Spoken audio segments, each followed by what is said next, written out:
a la ejecución de todo aquel que se alzare, temiendo acciones de tipo comunista. Las cifras más conservadoras suman 10.000 muertes. Sin embargo, otros registran el exterminio de alrededor de 25.000 personas. ¿Hubo espontaneidad en el levantamiento o las operaciones militares del 22 de enero de 1932? Claro que hubo espontaneidad. ¿Hubo organización premeditada? También hubo organización premeditada. Nunca este tipo de fenómenos son rígidos, son igual a como somos nosotros, que un día andamos enojados y un par de horas después estamos contentos, ¿verdad? Los movimientos políticos y los movimientos históricos son como somos las personas, erráticos a veces y acertados a veces. Supongamos que sea una mezcla de revuelta indígena con motivaciones marxistas del Socorro Rojo, que sea una mezcla de los dos. Pero eso no afecta a la conciencia de los intelectuales salvadoreños. Los intelectuales salvadoreños lo perciben como los indígenas se dejaron engañar por un grupo, ¿no? Un grupúsculo de comunistas, dirían ellos. Yo voy a usar la palabra marxista, ¿no? Porque uno puede ser comunista. Y ellos siguen estas enseñanzas, se desvían porque no tienen una conciencia de lo nacional. Posteriormente, y dejando sentir su régimen, el general Martínez emite varias reformas con el fin de sacar a flote una economía golpeada por la crisis del café. Nacionaliza el colón. Antes cada banco emitía su moneda. El Banco Central de Reserva emite el colón, pero ya como moneda respaldada por el Estado. Sí, logra una reorganización económica que le permite esos 13 años de gobierno. El general Martínez estuvo al frente de la presidencia durante 13 años. En abril de 1944 se produce una sublevación cívico-militar, dando inicio en mayo a una huelga pacífica conocida como la Huelga de Brazos Caídos. Sin embargo, la salida del general Martínez no desmarcaba a los militares del gobierno, que se mantuvieron hasta 1979. Porque Martínez tuvo dos aciertos. Primero, ya le demostré, ¿no?, con estos documentos, que todos los intelectuales lo apoyaron.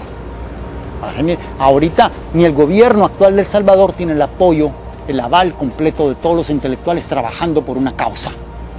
Y luego, él propuso un proyecto de nación basado en lo popular campesino indígena. Eso es Salarrueso, Cuentos de Barro, eso es Mejía Vides, Pachimalco, ¿no? Eso es María de Barata. El capitán le dice, mi general, le pedimos su rendición. Hernández Martínez le responde que poco me conoce, capitán, aquí vamos hasta el final los dos.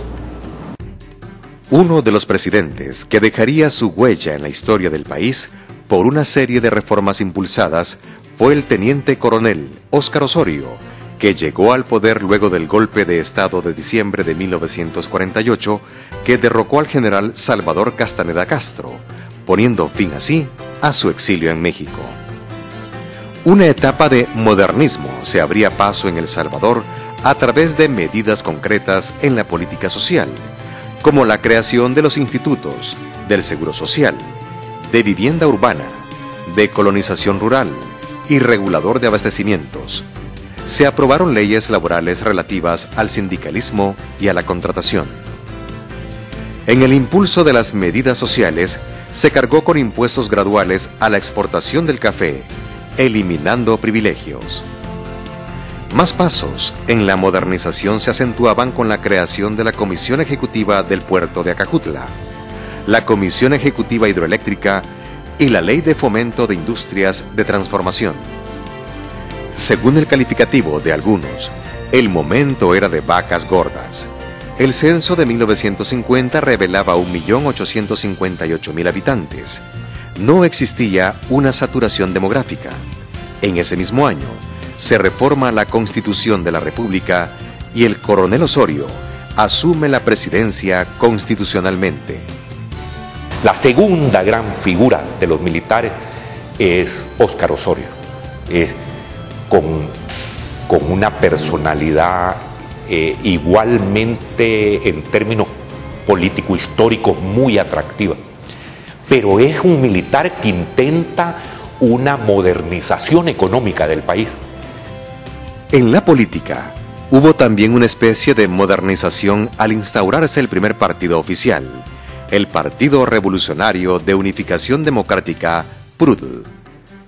El concepto de bienestar social se amplió a la recreación del sector obrero, inaugurando centros recreativos de playa y montaña. Al cabo de 6 años, las cosas cambiaron. Sectores de la población denunciaban represión por parte del sucesor del coronel Osorio, José María Lemus, en contra de supuestos movimientos comunistas. Los militares toman, una vez más, cartas en la política. Con el transcurrir del tiempo, surgieron nuevas disposiciones. Los partidos políticos y las elecciones serían los instrumentos claves para la definición de políticas del Estado. Nacen el Partido de Conciliación Nacional, PCN, y el Partido Demócrata Cristiano, PDC, entre otros. De 1950 a 1969 nos encontramos con una estrategia, un modelo de desarrollo industrialista, modernizador, pero que conserva el autoritarismo en el corazón del sistema político, excepto entre 1962 y 1969. Esa estrategia de desarrollo y esa modalidad política nueva se rompe con la guerra contra Honduras. Para 1960, cientos de salvadoreños migran hacia Honduras en la búsqueda de beneficiarse con tierras que el Estado estaba dejando en manos de la población, lo que a la larga desencadenó problemas bélicos entre ambas naciones. Entre 1969 y 1972 tenemos una recomposición general en el país, en las direcciones políticas, intelectuales y sociales del país. Se dividen los militares, hay un intento de golpe de Estado que fracasa, se divide la Iglesia Católica por el impacto que tiene la doctrina social de la Iglesia, se divide el Partido Comunista, surgen las organizaciones revolucionarias, se divide el partido oficial, que era uno solo, y se va a dividir por lo menos en 2 más entre 1969 y 1972. Es un periodo de lucha entre las corrientes que se están planteando cómo salgo del problema en el que me ha dejado Honduras. En ese momento creo que fue la decisión más adecuada. No había posibilidad si la gente no te estaba muriendo. Si vemos los documentales de ese tiempo, había un asunto que se llamaba La Mancha Brava en Honduras, que hizo destrozos de salvadoreños. Hay empresarios salvadoreños que perdieron todo su capital. La guerra contra Honduras marca un periodo de crisis histórica. La estrategia de desarrollo ha sido rota y se crea una crisis histórica que no se resuelve entre 1972 y 1980. Al no resolverse la crisis histórica, vamos en deslizadero rápido hacia la guerra civil. En la década de 1970, hubo una acumulación de problemas sociales y políticos, algunos heredados, como por ejemplo, el incumplimiento de cambios en el sistema electoral, pero también el crecimiento demográfico, con la escasez de tierras cultivables, abonaba a los problemas. El embajador norteamericano Henry Cato, un miércoles de 1972, de marzo de 1972, no sé si es el 8 de marzo, felicita a Napoleón Duarte, esto creo que fue un miércoles, felicita el triunfo electoral de Napoleón Duarte. Al día siguiente, el Tribunal Electoral declara ganador al coronel Arturo Armando Molina.